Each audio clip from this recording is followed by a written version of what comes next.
Bonjour. Un ours brun peut atteindre 3 mètres de longueur.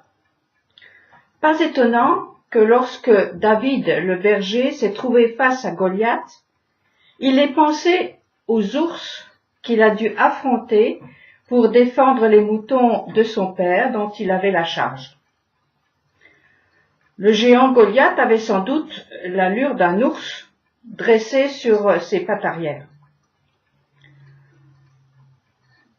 David n'était pas un géant, il était, disons, normal.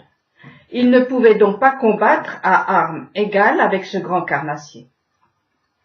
C'est très courant que l'homme ordinaire se trouve confronté à des situations comparables à des animaux sauvages qui le dépassent complètement.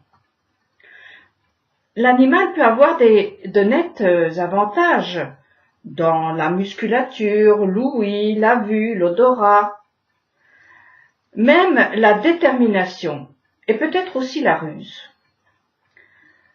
Et pour s'en sortir, l'homme va devoir développer des outils, inventer des stratégies qui, combinées avec l'expérience, vont lui permettre de vaincre.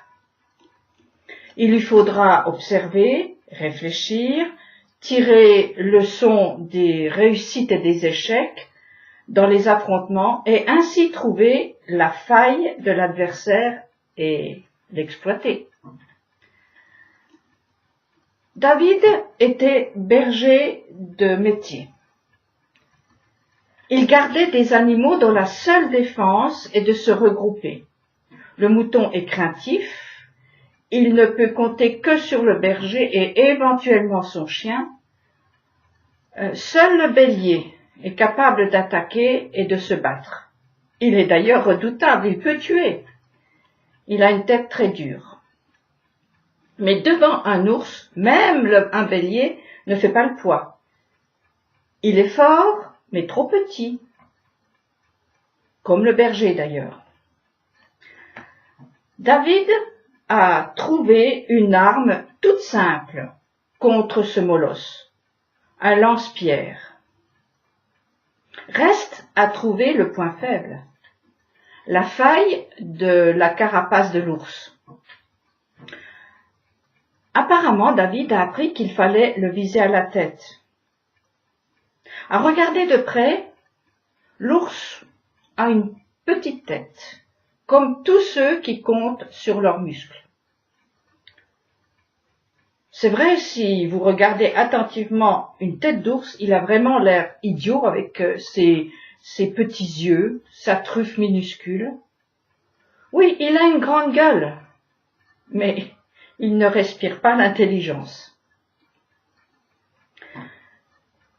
Devant Goliath, David a vu un ours et il a su comment l'abattre pour sauver le troupeau de moutons qu'était l'armée de Saül qui se laissait insulter. Ils avaient sans doute oublié que le véritable chef de l'armée, c'est l'Éternel, et que de ce fait, ils pouvaient avancer et combattre avec courage. Au lieu de cela, ils se serraient les uns contre les autres, pétrifiés sous le souffle du prédateur qui les défiait. C'est que, à la différence de David, ces hommes, aguerris dans l'art de la guerre, se trouvaient face à une situation toute nouvelle, gigantesque, qui les dépassait. Ils ne savaient pas tout ce que David savait à force d'être obligé d'agir pratiquement à main nue, sans autre protection que celle qu'il avait acquise dans ces moments d'intimité avec l'Éternel. Comme un enfant, il a dû faire un pas, puis deux, et s'il tombait, il fallait se relever. Oh, il a dû en perdre plus d'un de ses moutons, mais il a appris. Et sur le champ de bataille, devant Goliath, qui, somme toute, n'était pas plus dangereux qu'un ours, il a pu appliquer sur un plan plus vaste ce qu'il avait expérimenté dans son précaré. Sans une préparation par une mise en pratique de petites choses, David n'aurait pas réussi, ce qui est un exploit, vaincre l'impossible. La suite de sa mission à la tête du peuple n'est qu'un prolongement de ce qu'il a vécu avec les moutons qui lui avaient été confiés. Il a dû combattre des troupeaux de carnassiers bien plus rusés qu'un ours, que sont les ennemis d'Israël. Ce ne sont pas les lourdes armures que peuvent être les encyclopédies de géopolitique qui l'ont aidé.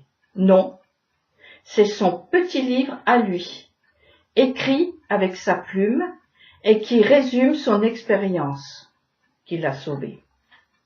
À la différence de ses frères, David savait des choses, même beaucoup de choses, mais cela concernait un autre monde, celui de la maison de son père. David avait dans son cœur des graines héritées de ses pères et peut-être surtout de ses mères. Si j'en crois les drôles d'entorses au politiquement correct ou plutôt religieusement correct qui jalonnent son passé. Son cerveau était rempli de l'histoire et des expériences de sa grand-mère, Ruth, qui n'a certainement pas manqué de lui communiquer sa foi, sa façon de vivre et surtout sa détermination à arriver au but qu'elle s'était fixé. Oui, David avait un potentiel que ses frères n'avaient pas. Ce potentiel, il l'a fait croître et multiplier patiemment en l'arrosant de sueur et de larmes. Et David est devenu le roi modèle, un géant qui a mené son peuple à la paix.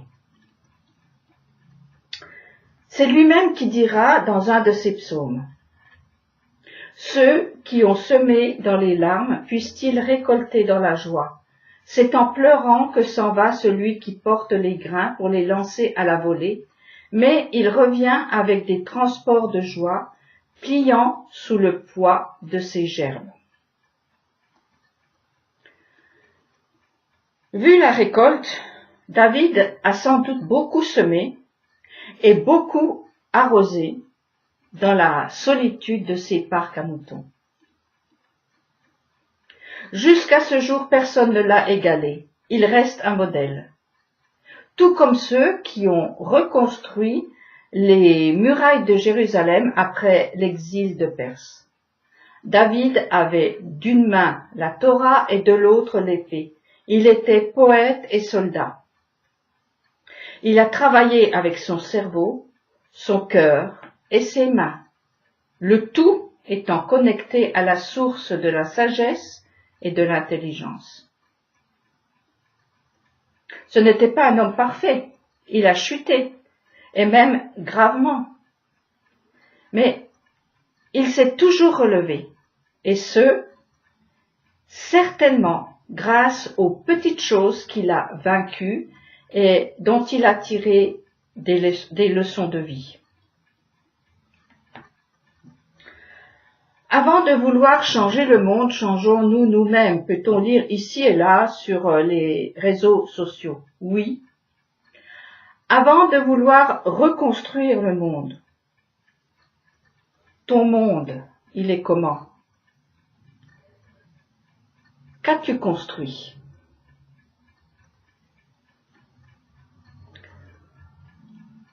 L'ours a une grande gueule. Son cri impressionne les plus audacieux. L'armée d'Israël, qui n'a pas démérité jusque-là, recule devant ce souffle. C'est le message lancé par David à la face de Goliath qui, comme un caillou bien placé dans son cerveau, va faire chanceler et tomber le colosse.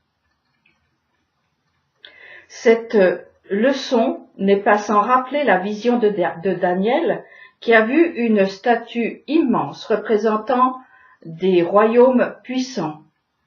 Cette statue s'est effondrée sous le coup d'un simple caillou sur ses pieds. Non, parler haut et fort, être bardé de diplômes ou pas, ne suffit pas pour construire une maison qui résiste aux tempêtes. Il faut des fondations, et les fondations se creusent en soi à coups de pelle et de pioche.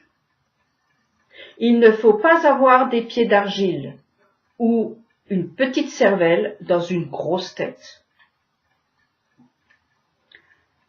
Un mot, un nom, invoqué sans l'ombre d'une hésitation, et le monstre s'effondre. Mais ce n'est pas n'importe quelle fronde qui l'a lancé, c'est la bouche d'un homme qui a vécu, qui sait du fond de son cœur la puissance de ce nom. Il l'a chanté, il l'a craint, il en a fait son armure, son épée, son bouclier. Comme de bien entendu, David a été moqué, critiqué, jalousé. On a attenté à sa vie et il est resté debout. Bien plus, il est allé à l'assaut pour chasser les prédateurs. Je ne sais pas vous, mais moi, cela me fait penser à tout un peuple qui marche derrière sa bannière, celle de David. Un peuple dont David a été le roi, peu de temps certes, mais qui reste vivant dans son cœur. Je parle d'Israël, évidemment. Israël vivra. Amen.